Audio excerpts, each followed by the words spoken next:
More people are being forced to leave their homes as wildfires burn across the West. Hundreds of firefighters battled flames overnight in San Clemente, California. A state of emergency was declared in Prescott, Arizona. A fire there has burned more than 20,000 acres. This morning, there are at least 35 wildfires burning across the West. Jamie Yuccas is in Burbank, California, where hundreds of people were evacuated yesterday.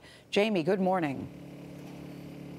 Good morning, Gayle. The people in this neighborhood were so lucky. If you take a look at where I am right now, I'm just 15 steps from where this homeowner's backyard starts to where the fire stopped. Now, what's happening here in Southern California is that after years of drought, there's new vegetation on top of all of this dry brush. So if a fire starts and firefighters don't get here in enough time, the flames will consume everything in its path. This firefight, very active, and these homes still under extreme danger.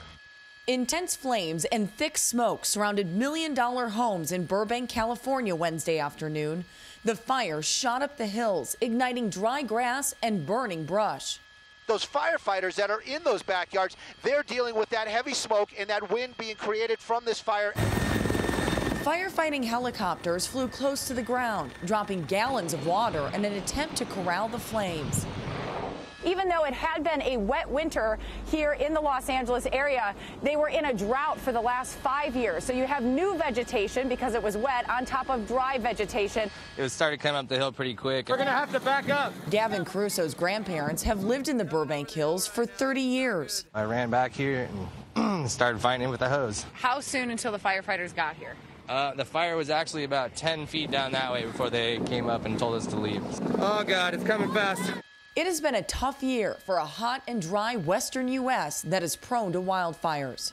In Arizona, more than 32 square miles are burning north of Phoenix, forcing thousands from their homes. We moved here about 3 years ago and found a beautiful home. Trisha Zulambo had 30 minutes to grab what she could and get out. I'm very worried about it. Extremely.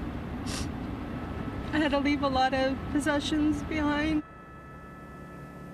Firefighters left hoses all over the hills here. We have seen hot spots pop back up this morning. We know there are 2 engines on site to make sure they put out those hot spots if they flare back up.